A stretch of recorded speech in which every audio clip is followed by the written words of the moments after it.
Ang 10 dakilang chef ay ang pinakamalakas na mga kusinero ng Totsuki Culinary Academy. Ngunit ngayon, may humamon sa kanila. At ang taong iyon ay walang iba kundi si Yukihira Soma.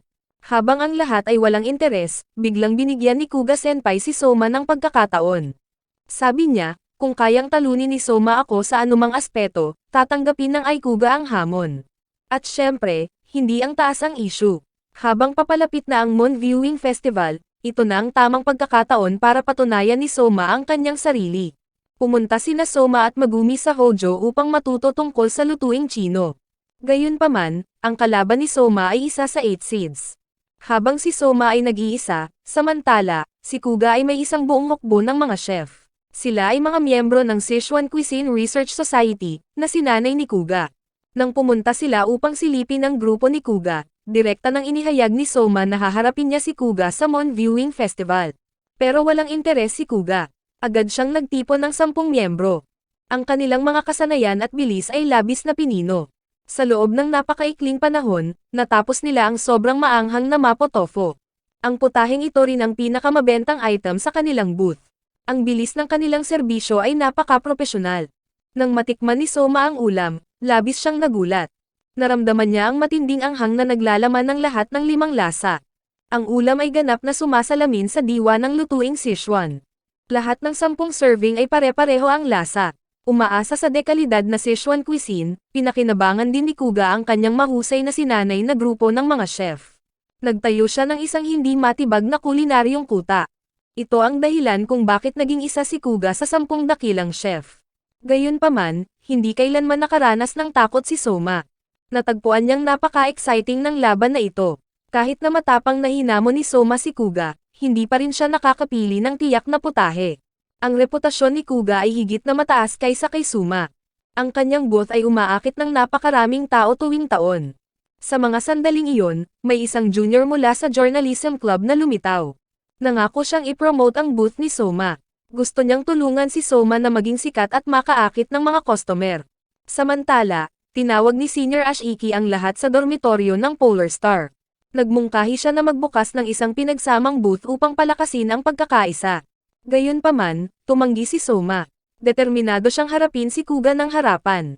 Ang Moon Viewing Festival ay nahati sa 3 bahagi. Ang pangunahing kalye ay nagbenta ng mga putahe na wala pang $7. Ang gitnang bahagi ay may mga presyo mula $7 hanggang $32. Ang mataas na bahagi ay naniningil ng higit sa $32. Ang pagpili ng lokasyon ng booth ang magtatakda ng tagumpay o pagkatalo ni Soma. Ang kuta ng lutuing Sichuan ni Kuga ay nasa gitnang bahagi. Kasalukuyan itong umaakit ng napakaraming mga customer. Sa lugar ng pagpaparehistro ng booth, naglaban-laban ang mga club ng matindi para sa magagandang posisyon. Nagpasya si Nanao at Mito na ayusin ito sa pamamagitan ng shokugeki. Sa sandaling iyon, lumitaw si Soma at isinumite ang kanyang aplikasyon. Gayunpaman, ang posisyon na pinili niya ay tuwirang kabaligtaran ng booth ni Kuga. Ito ay ikinagulat ng lahat. Ito ay isang napakamapanganib na hakbang ni Suma.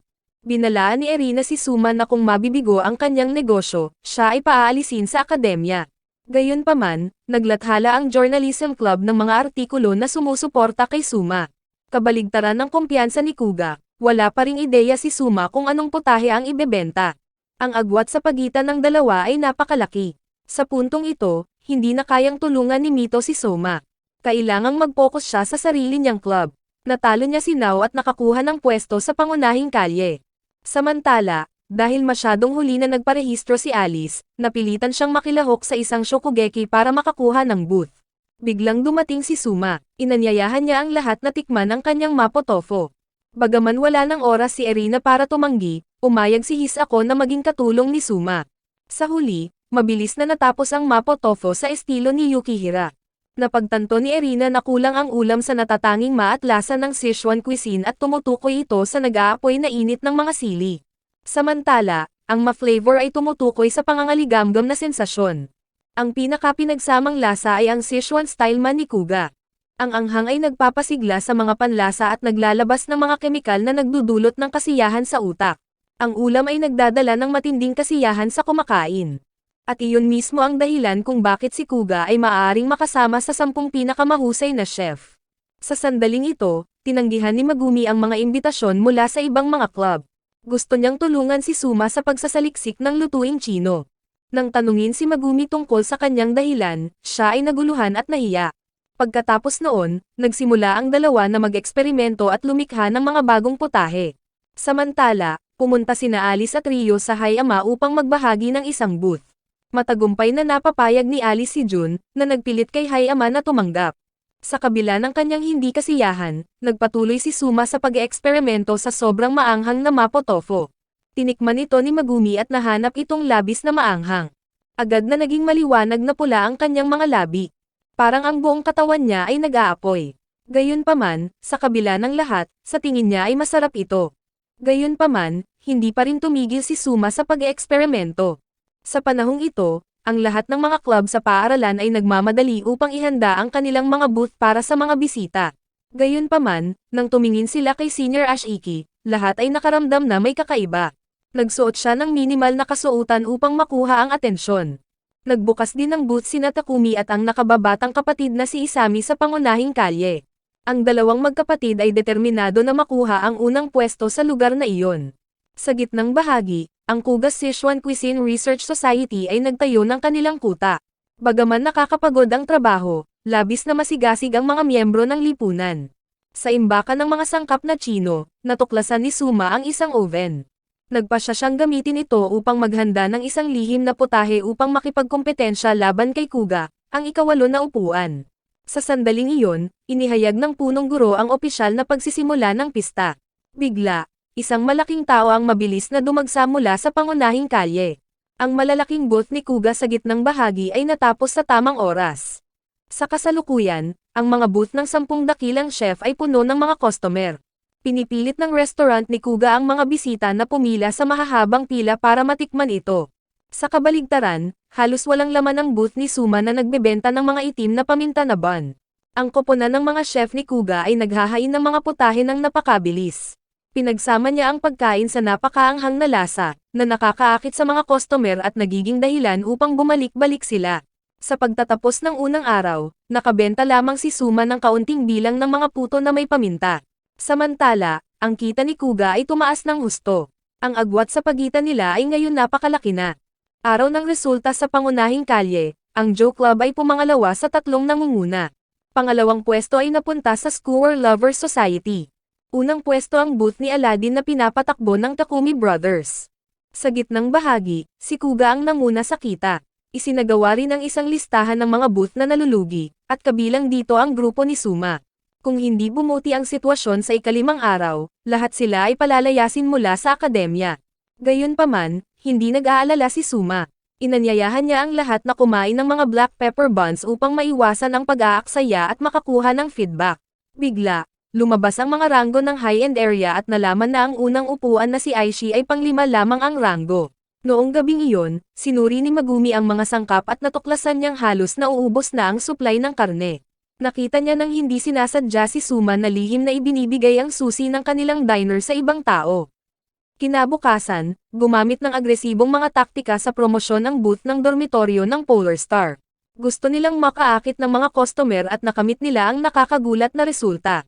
Samantala, ang booth ni Nao ay puno rin ng mga customer, bagaman ang kanyang putahe ay may bahagyang hindi kaaya-ayang amoy. Sa pagtatapos ng ikalawang araw, umakyat ang ranggo ni Suma sa ika-35 na pwesto. Ang kanyang booth ay hindi na nakaharap ng direkta sa booth ni Kuga. Dahil dito, lahat ay nagduda na si Suma ay lihim na naghahanda ng isang bagay. Sa mga sandaling iyon, dumating si Nao upang tikman ang inihaw na mga squid tentacles ni Suma. Kung ikukumpara sa kanyang nilagang isda, halos pantay ang dalawang putahe. Gayunpaman, dahil sa dami ng mga mabibigat na putahe na kanilang kinain, nagsimula ng makaramdam ng pagod at labis na pagkabigla ang mga customer. Mabilis na gumawa si Suma ng isang sopas na may pansit na pinagsama sa inihaw na karne na may paminta.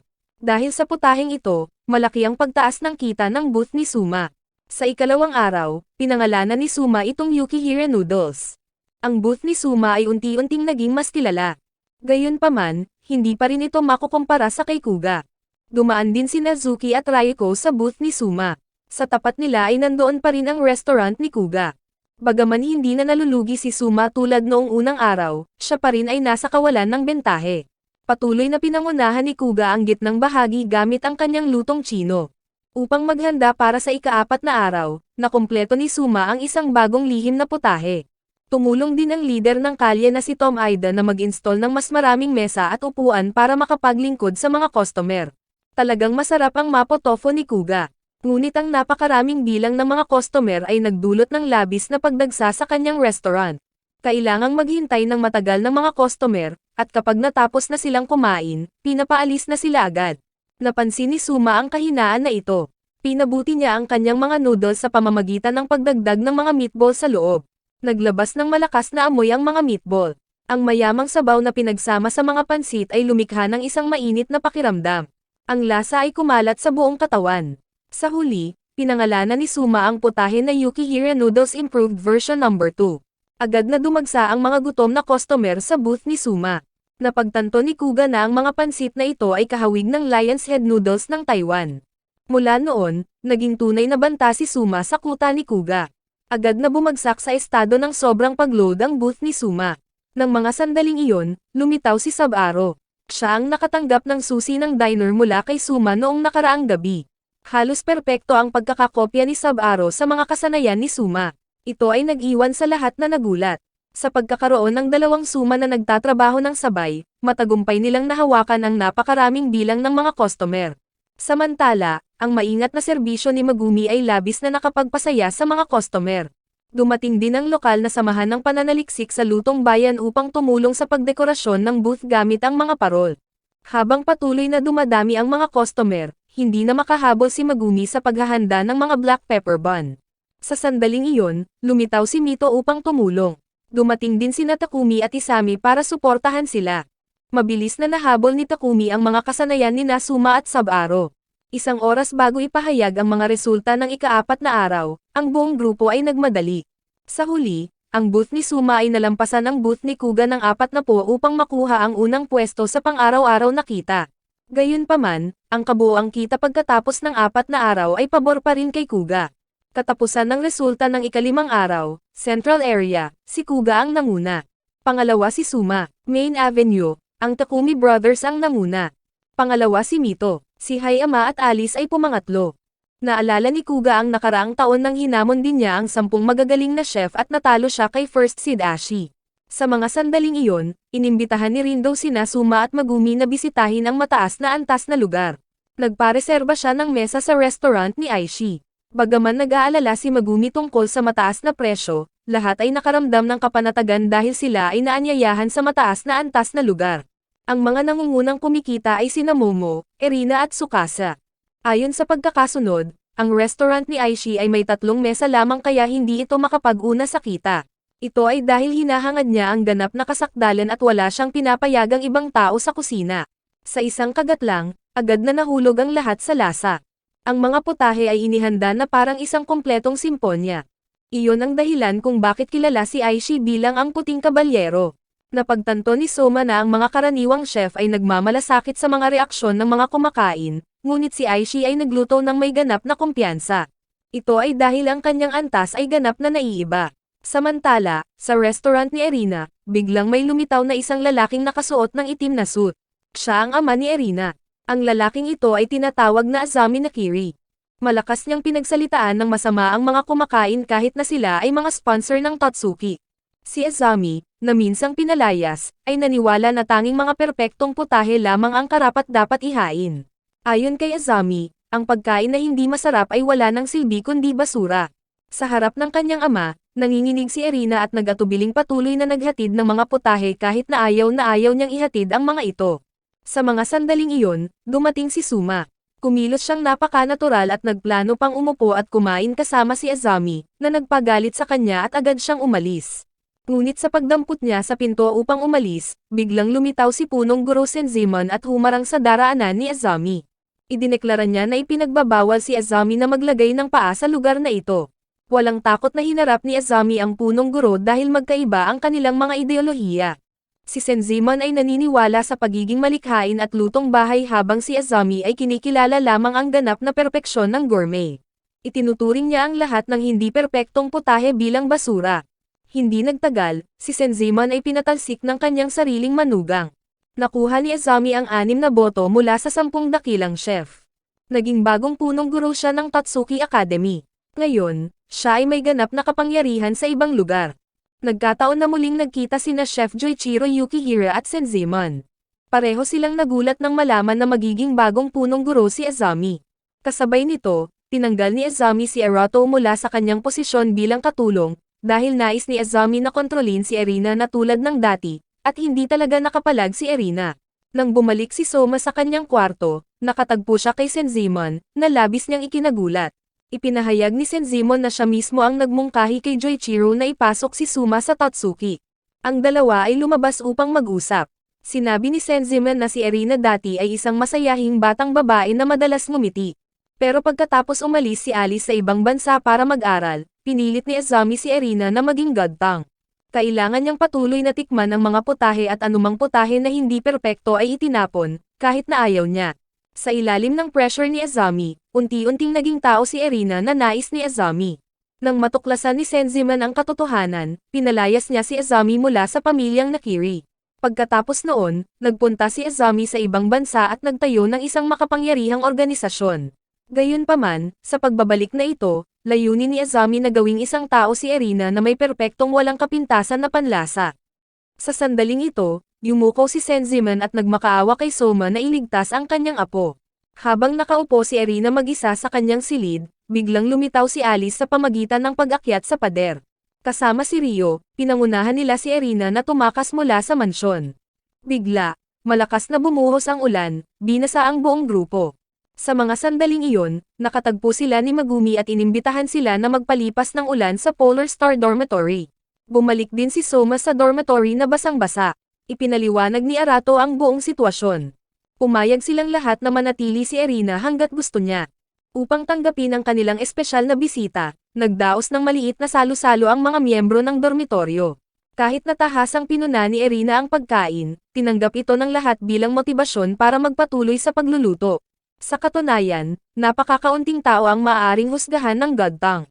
Sa wakas, pumasok si Soma sa kusina mismo, na nagpapaalala kay Erina kay Joichiro mula sa nakaraan. Kinabukasan, nagdaos si Azami ng isang pampublikong talumpati. Inanunsyo niya ang isang kumpletong reforma ng akademya. Lahat ng mga samahan ng pananaliksik ay bubuwagin. Ang Tatsuki ay magiging isang institusyon na nagsisilbi lamang sa godtang. Lahat ng desisyon ay kontrolado ng sentral. Pati ang pagtuturo ay hahawakan ng sentral. Direktang matututo ang mga estudyante ng mga kasanayan mula sa 10 magagaling na chef ng walang kompetisyon. Ang Polar Star Dormitory ay nasa listahan din ng mga buburahin. Si Aizen ay ipinadala upang ipaalam sa lahat na umalis bago ang takdang panahon. Kung tumanggi silang umalis, sapilitang gibain ni Aizen ang dormitoryo. Tahimik na inimbitahan ni Soma si Aizen na magtsaa. Pagkatapos ay idineklara niya na ang usapin ay malulutas sa pamamagitan ng Shokugeki. Opisyal na inilunsad ni Soma ang kanyang hamon laban sa Central. Gayunpaman, sa kabila ng maraming mga research society na nagsumite ng mga hamon, lahat sila ay natalo. Sa isang Shokugeki, inihayag ng mga hurado ang resulta bago tikman ang mga pagkain. Dahil nasuhulan sila, pinilit nitong umatras ang natitirang mga lipunan. Sa Polar Star Dormitory, ang lahat ay nahulog sa kawalan ng pag-asa. Ayaw nilang iwanan ang isang lugar na puno ng mga alaala. Kinabukasan, hinanap ni Soma si Aizen at muling hinamon siya, kahit na alam ni Soma na nawalan na ng kahulugan ang Shokugeki. Sa sandaling iyon, nag-iwan si Soma ng isang liham. Ito ay nag-iwan sa lahat ng lubos na nagulat. Ang Shokugeki ay na-broadcast ng live na may manok bilang napiling sangkap. Bago nagsimula ang laban, inutusan ni Aizen ang kanyang mga tauhan na atakihin ang Polar Star Dormitory upang magdulot ng psikolohikal na presyon. Gayunpaman, lumaban ang mga miyembro ng dorm gamit ang kanilang mga pamilyar na kagamitan. Ito'y nagalit kay Aizen, na nagudyok sa kanya na pumasok mismo sa kusina. Gumamit si Aizen ng malaking kaldero upang pakuluan ang manok ng 30 minuto. Gumamit siya ng mga dekalidad na sangkap upang gumawa ng kanyang sarsa. Nagulat si Soma nang malaman na may mahusay na kakayahan sa pagluluto si Aizen. Si Soma ay nagsimulang maghanda ng sarili niyang putahe. Inalis niya ang buto sa mga pakpak ng manok at pinuno ng mga sangkap at bumuntong hininga. Kahit na ang mga hukom sa simula ay tumanggi na tikman ang kanyang ulam. Nakumplito ni Aizen ang isang sinangag na manok na may 3 iba't ibang sarsa. Ang ulam ay nagbigay ng napakamasiglang lasa. Nais nilang ipahayag agad ang resulta, ngunit nagsalita si Soma bilang pagtutol. Pagkatapos, tinapos niya ang kanyang putahe sa pamamagitan ng pagpapakulo ng mga buto ng manok upang makagawa ng sarsa. Binuhos ni Soma ang sarsa sa mga pakpak ng manok. Pinahiran din niya ito ng parmesan cheese at pinirito hanggang malutong. Si Aizen ang unang sumubok ng putahe. Pagkatapos ng isang kagat, biglang nagbago ang kanyang ekspresyon dahil sa napakalakas na lasa. Ang ibang mga hurado ay hindi nakatiis at napilitang tikman din ito. Sinubukan din ni Rindo ang putahe at tuluyan siyang napabilib nito. Sabi niya, ang susi sa putaheng ito ay ang tomato sauce. Ginamit ito ni Soma bilang kapalit ng mantika sa paglulutong estilo ng Chino. Matagumpay niyang pinagsama ito ng perpekto sa parmesan na keso. Sa huli, kahit ang pinakabayas na hurado ay kinailangan ding kilalanin ang lasa. Inanunsyo ang resulta, nanalo si Soma ng labis sa score na 3-0. Sa panahong ito, nirrebisa ni Ashiki ang mga bagong regulasyon ng Central. Lubos siyang nagtitiwala kay Soma at sa mga miyembro ng dormitoryo ng Polar Star. Sa huli, napilitang umatras ng walang dala ang mga utusan ng Central. Ito ay dahil nanalo si Soma sa Shokugeki. Si Soma ang naging bayani na nagligtas sa dormitoryo ng Polar Star. Para ipagdiwang, nagdaos ng isang malaking salo-salo ang lahat. Dumating din ang mga kapatid na Takumi at nagulat nang makita nilang nagtatago si Erina doon. Bumalik din si Ishiki. Ipinaliwanag niya na binago niya ang mga patakaran ng Central. Ipinagbawal niya ang Central sa pagdaraya sa Shokugeki. Akala ng lahat ay pinagtaksilan niya sila. Mabilis na naging masigla ang kapaligiran. Si Ishiki ay muling nagsuot ng anuman kundi isang apron, na nagpahiya sa mga babae. Nahihiyang tinanong ni Erina si Arado kung paano gamitin ang washing machine, dahil hindi pa siya nakakagawa ng mga gawaing bahay noon. Samantala, patuloy na lumalaki at nagiging ganap si Suma. Ilang araw ang lumipas, ang bagong punong guro, si Azami, ay gumawa ng matinding hakbang. Inalis niya ang 3 miyembrong tumutol sa kanya mula sa 10 magagaling na chef. Inaasahan na ni Ishiki ang kinalabasan na ito. Sa puntong ito, ang tanging natitirang miyembro ng 10 dakilang chef ay si Erina. Upang ipakita ang kapangyarihan ng Central, naglunsad si Azami ng isang paglilinis. Ang mga research society ay bubuwagin sa pamamagitan ng Shokugeki. Sa pagkakataong ito, ang 10 dakilang chef ay direktang maglalaban. Ito ay nagpalubha sa tsansa ng research society na maging halos zero. Gayunpaman, ang sistema ng paghusga ay naayos upang matiyak ang patas na pagmamarka. Ipinakita ni Momo ang kanyang mataas na antas ng kasanayan sa paggawa ng pastry at nakuha ang tagumpay para sa Central. Kasabay nito, bumuo ang Central ng isang reserbang koponan ng mga chef na nasa ika-10 baitang na pinili mismo ni Azami. Ang mga research societies ay natalo isa-isa ng line-up na ito. Masyado silang mayabang na nagdeklara na lahat ay dapat sumunod sa Central. Sina Soma at Takumi sa simula ay nagbalak lamang na manood.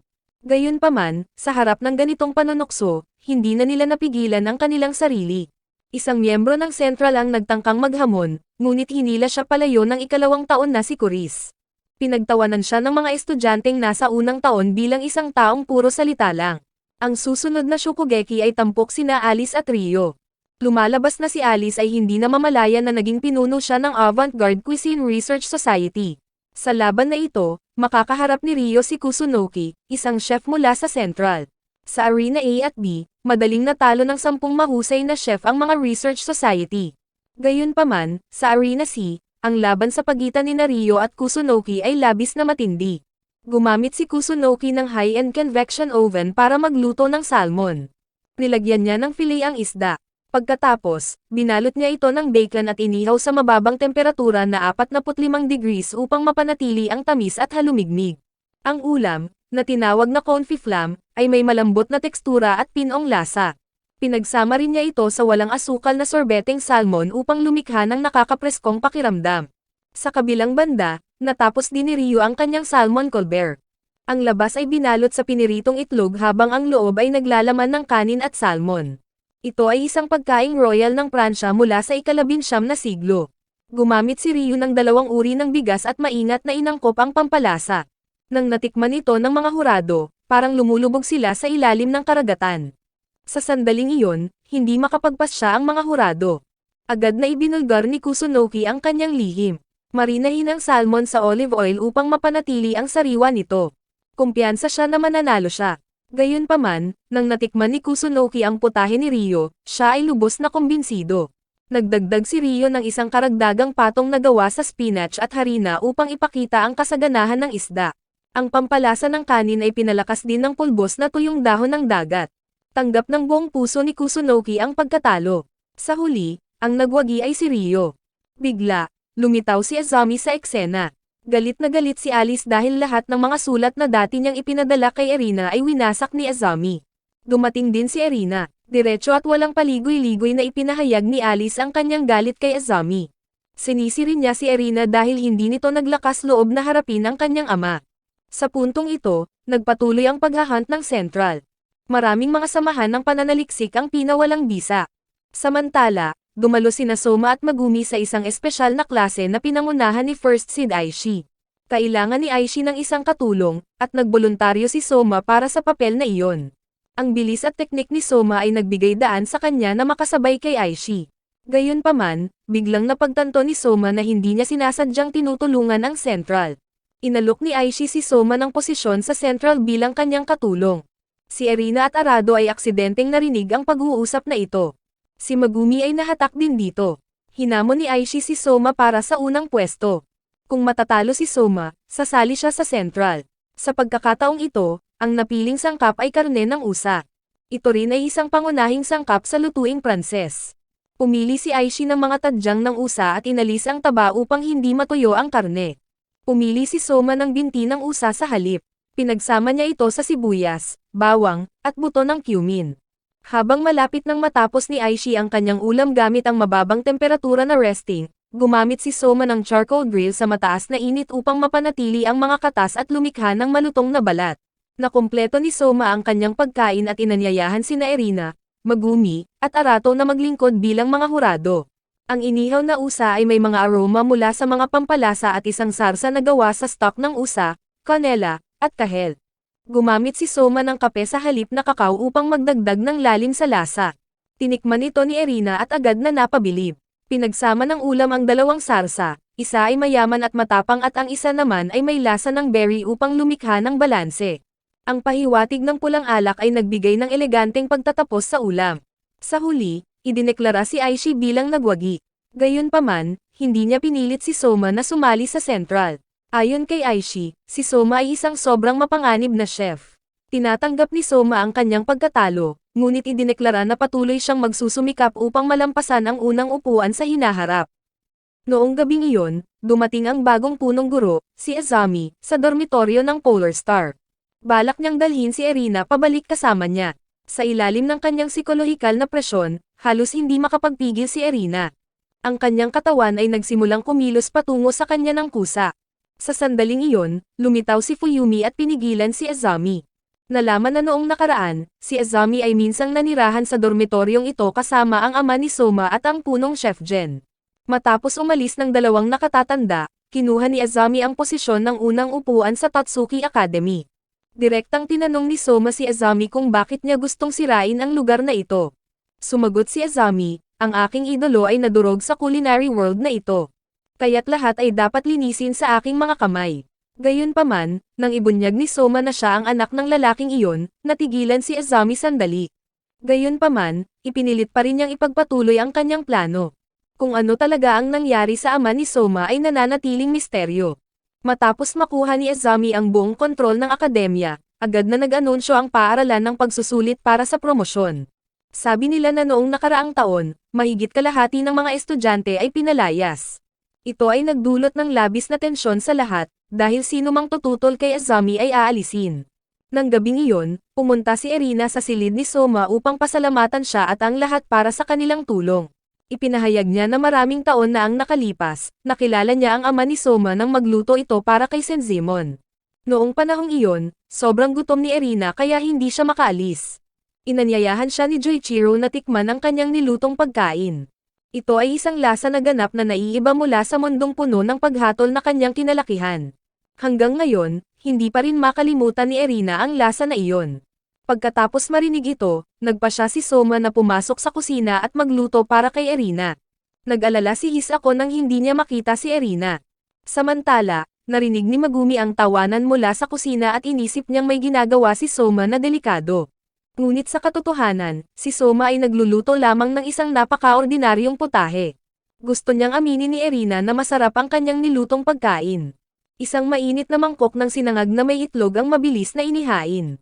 Ang pula ng itlog ay malambot, makintab, at perpektong malapot. Pinakuluan ni Soma ang itlog bago ito prituhin, na nagbigay daan sa labas na maging malutong habang ang loob ay nanatiling malambot. Nang malaman ni Hisako na ginamit ni Soma ang murang mga itlog, siya'y nagalit. Gayunpaman, matapos ang isang kagat lamang, lubos na nahulog si Irina sa lasa.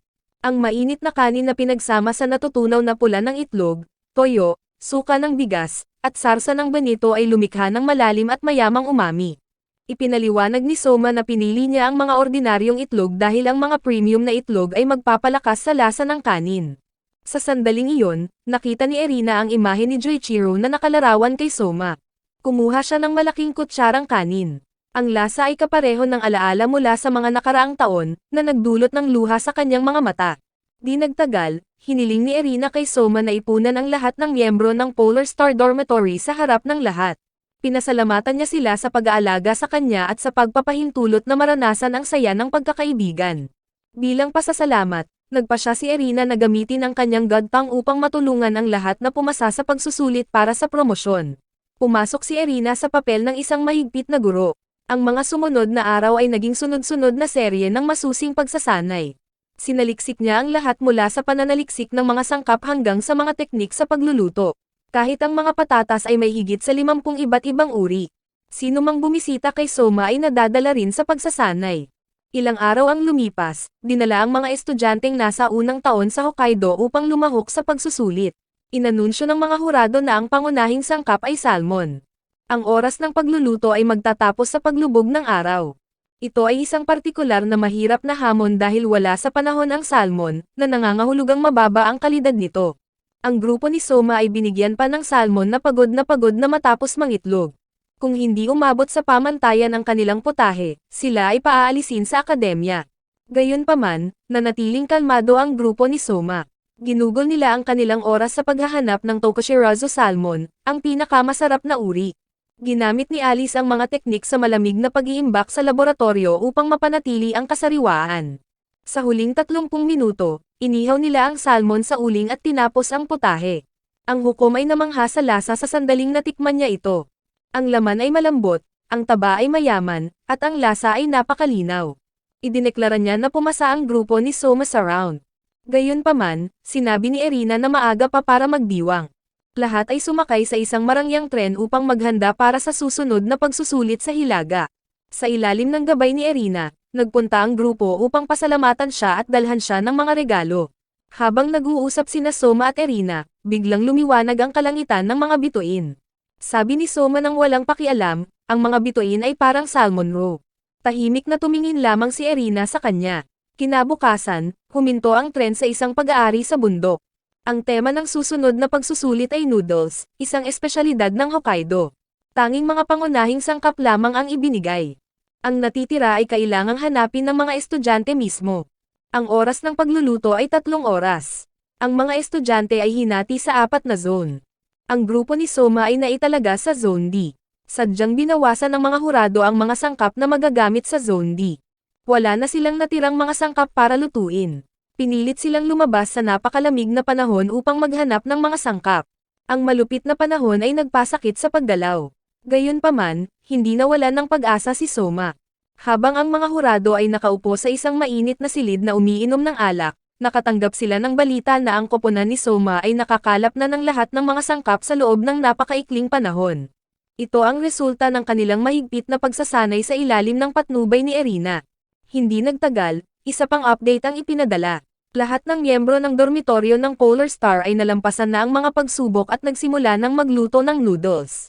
Nagpa siya ang koponan ni Soma na gumawa ng noodles gamit ang mga hibla ng patatas na gawa mula sa isang sikat na mataas na uri ng patatas. Gayunpaman, nang wala silang sapat na harina ng trigo, ginamit nila ang starch flour bilang kapalit. Ang patatas ay isang napakamasining na sangkap. Basta't lubos na nauunawaan ang kanilang mga katangian, maipapamalas ang kanilang lakas kahit sa mahihirap na sitwasyon. Sa huli, natapos ang isang steaming bowl ng udon. Ang hukom ay labis na nahulog sa isang kagat lamang. Ang mayamang lasa ay nagmula sa makinis na sabaw na pinagsama sa malambot na pansit na gawa sa dinurog na patatas. Samantala, ang topping ay potato mochi, malutong sa labas at malambot at tender sa loob. Matagumpay na nakapasa ang koponan ni Soma sa ikalawang pagsusulit. Sa suporta ni Erina, lahat ng miyembro ng dormitoryo ng Polar Star ay sa huli ay nakaiwas sa pagkatanggal. Bagaman ayaw itong tanggapin ng hukom, wala siyang magawa kundi kilalanin ang resulta. Para ipagdiwang, naglakad-lakad silang lahat ng magkasama.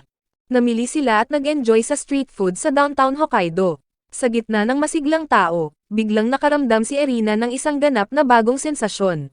Mula pagkabata, dumadalo na siya sa maraming mataas na uri ng mga salo-salo.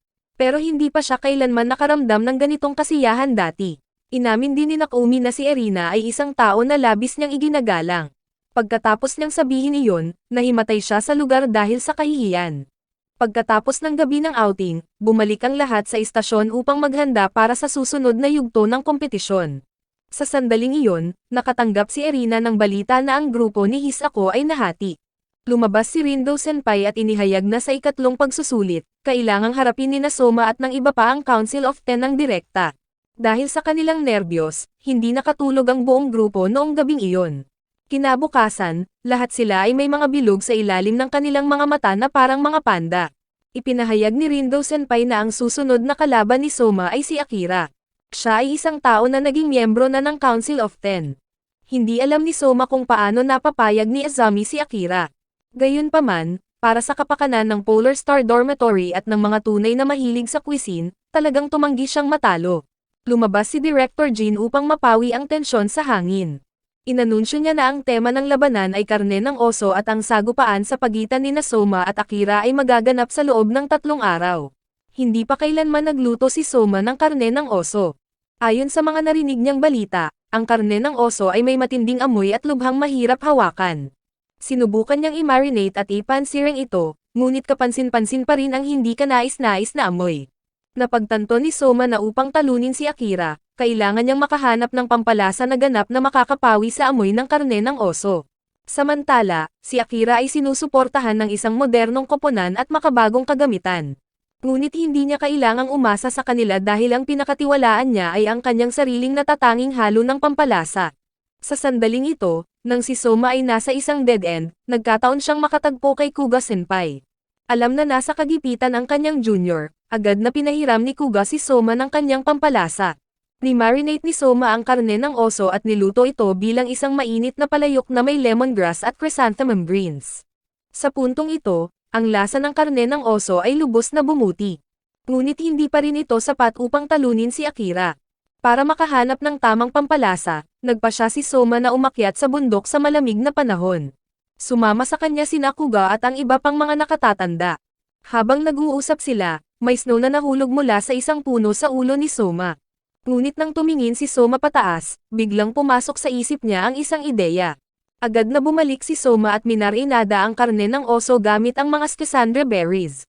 Pagkatapos noon, pinirito niya ito sa kawali. Ngunit nang natikman ito ni Kuga, agad niyang kinilala na masarap ang putahe. Dahil ang mga prutas ng schisandra ay hindi lamang mabango, kundi pati na rin isang tradisyonal na sangkap sa medisina ng China, ang pampalasa na ito ay tumutulong na balansehin at neutralisahin ang mabangis na amoy ng karne ng oso. Gayunpaman, nang naamoy ni Soma ang karne ng oso ni Akira, napagtanto niya na ang pampalasa ng kanyang kalaban ay umabot sa isang ganap na ibang antas, at ang pressure ay labis na bumigat kay Soma. Isang linggo na ang nakalipas, tinanggihan ang aplikasyon ni Jun na palawakin ang pasilidad ng pananaliksik. Ang taong nasa likod nito ay si Punong Guro Azami. Hiniling niya na sumali si Akira sa Central, dahil kung hindi niya ito ginawa, lahat ng pagsisikap ni Jun ay mawawasak. Sa huli, tinanggap ni Akira ang mga kondisyong iyon. 3 araw ang lumipas, nagsimula ang opisyal na laban. Kabilang sa mga hurado ay isang pares ng kambal. Sila ay mga henyo sa panlasa na kinilala ng ina ni Alice. Dahil mas gwapo si Akira, ang dalawa ay pabor sa kanya, na labis na ikinagulo ni Kuga. Inihanda ng mga tagapag-organisa ang dalawang magkaparehong bahagi ng karne ng oso para sa mga kalahok.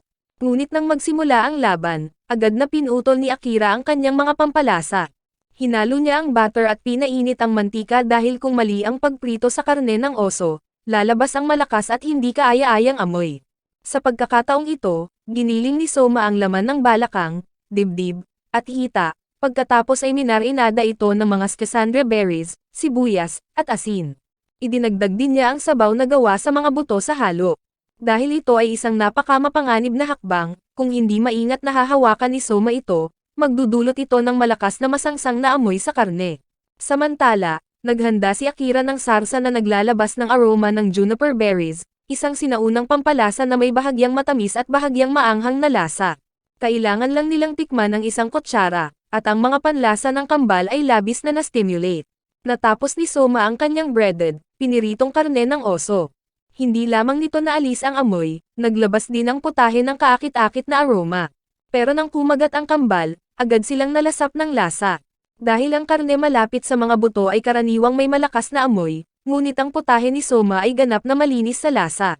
Natapos din ni Akira ang kanyang pritong ulam na oso. Sa simpleng pagtingin dito, sapat na upang magutom ang lahat. Gumamit siya ng Cajun spice blend na binubuo ng paminta, cardamomo, dahon ng laurel, sili, at mga usbong ng juniper berries. Kung isasaalang-alang ang marinate lamang, malinaw na mas mahusay si Akira kaysa kay Soma. Gayunpaman, pagdating sa sarsa, gumamit si Akira ng gravy na gawa sa patatas at mababang fat na cream na pinagsama sa Cajun spices at juniper berries upang makamit ang perpektong balanse. Samantala, gumamit si Soma ng sarsa na gawa sa schisandra berries na ibinabad sa alkohol, pulot, at fermented grape vinegar, na nagdagdag ng sabaw upang mapalakas ang lasa. Parehong kahanga-hanga ang mga putahe, ngunit hindi pareho ang pinili ng kambal. Sa sandaling ito, napansin ng mga hurado na ginamit ni Soma ang pulot mula sa puno ng cork. Ang ganitong uri ng pulot ay may bahagyang mapait na aftertaste. Angkop na angkop ito sa karne ng oso. Upang makuha ang pulot na ito, humiling si Soma sa kanyang mga nakatatanda na maghanap sa buong bundok sa loob ng maraming araw. Sa huli, nagawa niyang pagandahin ang kanyang putahe. Nagpatuloy ang mga hurado sa kanilang pagsusuri ng pritong ulam ng oso ni Akira. Bagaman mayroon itong napakagandang lasa, naramdaman pa rin nila ang isang pinilit na elemento sa putahe. Sa huli, nawala ang orihinal na layunin ng putahe. Pagkatapos noon, tinanong ni Soma si Akira kung matitikman niya ang kanyang karne ng oso. Pero nang natikman ni Akira ang pagkain, ang balanseng at malalim na lasa nito ay lubos na nagpaniwala at tunay na humanga sa kanya. Sa sandaling iyon, biglang lumitaw si Jun at sinampal si Akira. Si Director Jin ang nag-imbita sa kanya. Sinabi ni Jun na hindi niya kailangan ang Research Institute dahil ang tunay na gusto niya ay makapagkaibigan si Akira at mamuhay ng masaya habang tinutuloy ang kanyang hilig sa pagluluto. Sa huli, inihayag ng mga hurado si Soma bilang pangkalahatang nagwagi na may score na 2-1. Pagkarinig ng balita, agad na tumakbo si Erina upang hanapin si Soma. Dahil nagmamadali siya, talagang magulo ang buhok ni Erina. Gayunpaman, hindi nagtagal ang kasiyahan, nang tumanggap sila ng masamang balita. Lahat ng natitirang miyembro, maliban kina Takumi at Magumi, ay natanggal na sa pagsusulit para sa promosyon. Nagpasya si Erina na makipagkita kay punong guro Azami upang humingi ng isa pang pagkakataon para sa lahat. Matigas na tumanggi si Soma na hayaan siyang mag-isa. Sa sandaling iyon, biglang lumitaw si Joichiro. Hinamon ni Joichiro si Azami sa isang team Sokugeki. Pati ang sarili niyang restaurant ay inilagay niya sa pustahan. Tinanggap ni Azami ang hamon, dahil kung manalo sina Soma at ang iba pa, papayagan ng makabalik sa akademya ang mga estudyanteng pinatalsik. Habang nananatiling kalmado sina Soma at Joichiro, labis na kinakabahan si Magumi, dahil ang kanilang mga kalaban ay ang Council of Ten. Ipinaliwanag ni Director Jin ang mga patakaran ng Sokugeki format ng koponan. Binigyang diin niya ang diwa ng pagtutulungan. Gayunpaman, dinala ni Joichiro ang lahat para kumain at mag-enjoy sa halip, na nagpalala pa sa gulo ng sitwasyon. Sa huli, napilitang makialam si Jin at hatiin ang mga koponan. Isang koponan ang pinamunuan ni Jin, habang ang isa naman ay pinamunuan ni Joichiro.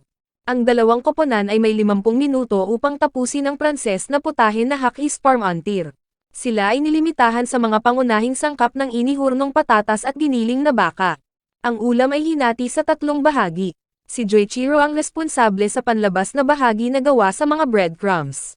Inihanda ni Soma ang palaman gamit ang keso, patatas, at pinatuyong sardinas na pinaghalo-halo.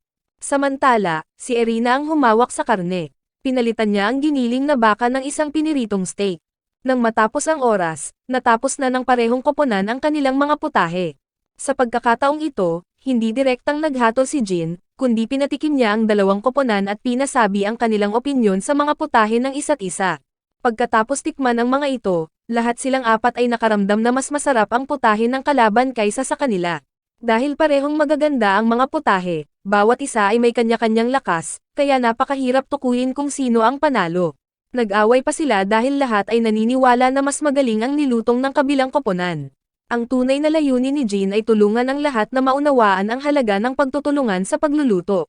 Ilang araw ang lumipas, pinangunahan ni Punong Guro Azami ang Council of 10 upang formal na harapin sina Soma at ang kanyang grupo. Dinala niya ang mga handbook ng estudyante ng mga na-expel. Nakatago ang mga ito sa loob ng pink na teddy bear ni Saito. Matapos manirahan at makipaglaban kasama ang lahat sa Polar Star Dormitory, nagawa na ni Erina na harapin ng may tapang ang titig ng kanyang ama. Nagpa siya sina Soma at ang iba pa na ipagkatiwala sa kanya ang mga student handbook. Sa tren papunta sa susunod na laban, nagtanong si Soma tungkol sa nakaraan ng kanyang ama. Inamin ni Chef Jen na hindi siya makukumpara kay Joichiro. Sa 121 na laban, 20 beses lang nanalo si Jin. Hindi kailanman naging unang upuan si Joichiro dahil madalas siyang nag-a-absent sa klase.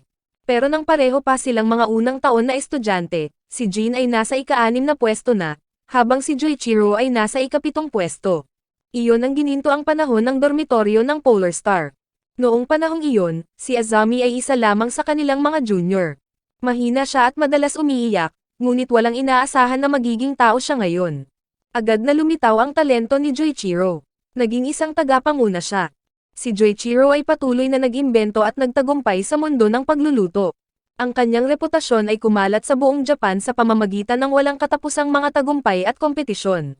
Pagkatapos, nagsimula si Joichiro na gumawa ng mga kakaibang putahe at ginamit si Shinomiya bilang kanyang taste tester. Ito rin ang dahilan kung bakit sa kalaunan ay madalas na pinapahirapan ni Shinomiya si Soma. Susunod ay ang Blue Tournament, isang pandaigdigang kompetisyon upang pumili ng mga batang chef mula sa iba't ibang panig ng mundo. Si Joichiro ay napili upang lumahok, ngunit maraming tao ang hindi tinanggap ang desisyong ito. Hinamon siya nila sa pamamagitan ng Sokugeki. Sumagot si Joichiro sa pamamagitan ng isang laban na 1 versus 50. Mula sa sandaling iyon, isinilang ang Sokugeki format ng koponan. Ang resulta ay iisa lamang, isang nakapanghihilakbot na pagkatalo para sa mga hamon. Ang palayaw ni Joichiro, Asura, ay isinilang mula sa sandaling iyon. Sa kanilang ikatlong taon, si Jin ay naging unang upuan.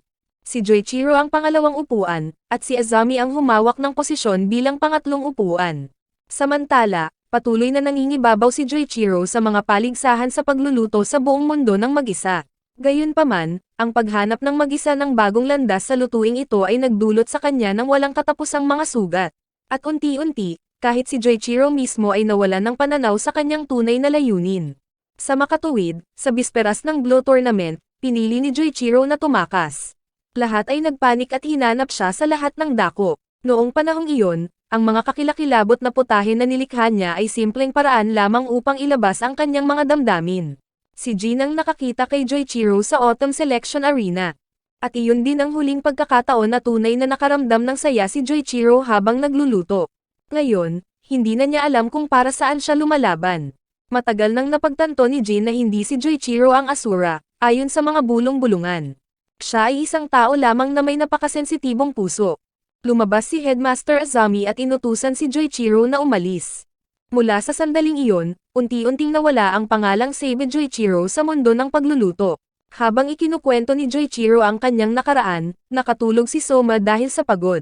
Gayunpaman, ang kalooban ni Soma ay nahubog mula pagkabata. Nagpasya siyang tahakin ang landas ng pagtagumpay sa pagluluto sa kanyang sariling paraan. Si Soma ay lubos na naiiba sa kanyang ama. Kung gaano kalayo ang mararating ng landas na iyon ay mananatiling makita sa hinaharap. Sa wakas, dumating ang lahat sa daungan at sumakay sa isang barko patungong Giban Island. Ito ang lugar ng laban ng Sokugeki ng koponan. Ang grupo ni Alice ay lihim ding sumunod upang masaksihan ang laban, kahit na silang lahat ay naalis na at pinalayas. Sa loob ng bulwagan ng kompetisyon, ipinakilala ng MC ang mga koponan na may tono na puno ng pangungutya. Naroon din si Punong Guro Azami. Ang kabilang panig ay pinagtawanan dahil sa sinasabing wala silang sapat na miyembro para makipagkompetensya. Sa kabutihang palad, nagawa ni Soma na kumbonsihin ang dating pangatlong pwesto, si Tosuke, na sumali sa kanilang lineup. Ang mga natalong estudyante tulad ng grupo ni Alice ay ikinulong malapit upang mapahiya ang paglaban.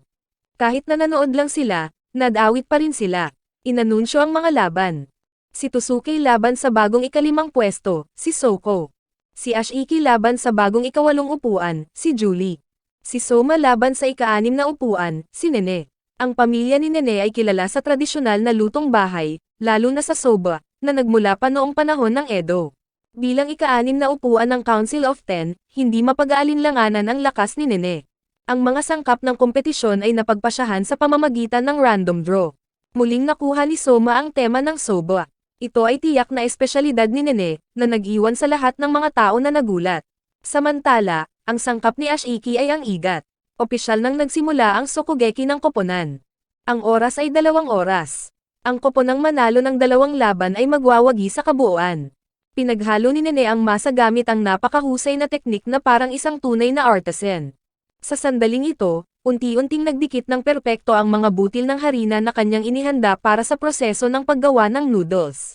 Gumamit si Soma ng mas mataas na ratio ng harina. Ngunit ang mas mataas na ratio ay hindi nangangahulugang mas mataas na kalidad. Kailangan niya ng mas malaking tagumpay para talunin si Nene. Sa kabila ng mga inaasahan, naglabas si Soma ng isang dough rolling machine, na nagdulot ng labis na pag-aalala sa lahat dahil walang nakakaalam kung anong lihim ang kanyang itinatago. Sa isa pang laban, gumamit si Julie ng teknik sa pagluluto ng eel sa estilong Italyano. Pinagsama niya ito sa puting alak upang mapalakas ang lasa. Dahil ang kanyang pamilya ay minsang naglingkod sa embahada ng Italia, napakahusay niya sa pagkaing ito. Panay ang pang-aasar at pang-iinsulto ni Julie kay Ashiki. Pati pamilya ni Ashiki ay ininsulto niya. Sa sandaling iyon, naging seryoso si Ashiki sa ilang mga tiyak na galaw. Hinawakan ni Ashiki ang igat ng walang kamali-mali. Dahil ito ay isang sinaunang teknik na kilala lamang sa mga tradisyonal na pamilyang pangluto. Ang dalawang pinakasikat na pamilya ay ang pamilyang Kinokuni sa Silangan at ang pamilyang Ashiki sa Kanluran. Sa katunayan, sina Nene at Ashiki ay magkaibigan noong pagkabata. Kahit na sinubukan itong tanggihan ni Nene. Sa sandaling ito, may isang babaeng hukom na humarap. Kinakatawan niya ang pinakama-impluwensyang organisasyon ng pagsusuri sa pagluluto sa buong mundo. Bagaman mayroon silang medyo kakaibang personalidad, sila ang pinakamakatarungang mga hurado sa lahat. Natapos ni Julie ang kanyang Italian-style na eel sa sarsa ng kamatis. Ang kasaganaan ng olive oil ay pinagsama sa mabagal na nilutong mga kamatis upang makalikha ng makapal na sarsa. Ang mga marzano na kamatis na pinagsama sa harina ng mais ay nagbigay ng makapangyarihang lasa, na nagdudulot sa kumakain ng pakiramdam ng puno ng enerhiya. Sumunod ang putahe ni Ashiki, ang Polar Star Eel.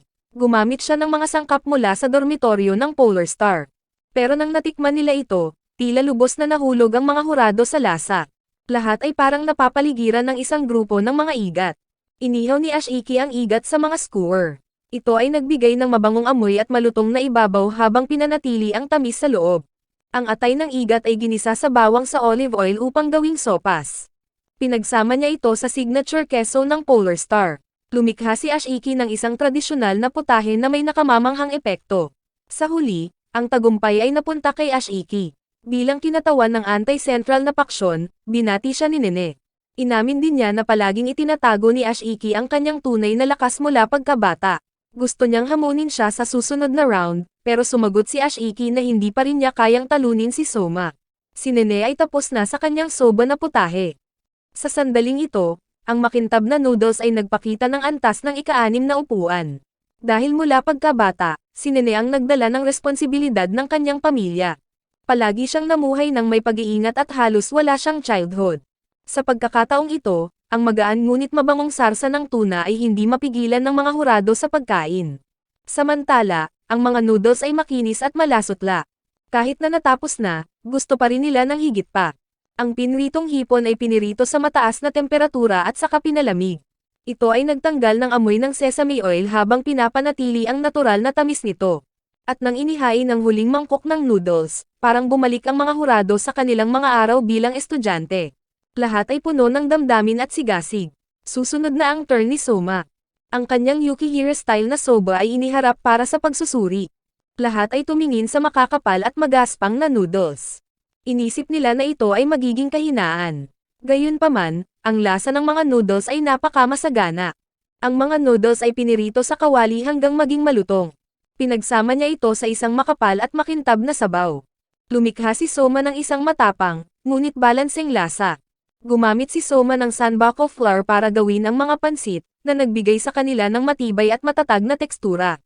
Ito ay kabaligtaran ng manipis at makinis na noodles ng sixth seed na si Nene. Gayunpaman, ang kaibahan na ito ay nagbigay ng mas malakas na lasa.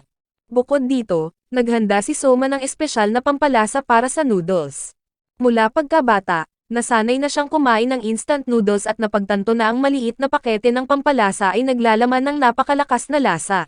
Inilapat ni Soma ang ideyang iyon sa kanyang soba dish, na naging malinaw at labis na nakakaadik ang lasa. Ang putahe ni Soma ay may malakas na personal na pagkakakilanlan. Ito ay parehong magaspang at masigla, na nag-iwan sa mga hurado na hindi mapigil ang kumain. Parang pumasok sila sa isang tradisyonal na festival ng soba, kung saan sumabog ang mga lasa direkta sa kanilang mga bibig. Sa huli, nakarating ang mga hurado sa isang konklusyon. Pagkatapos matikman ang soba ni Soma, agad na napansin ni Nene ang pagkakaiba.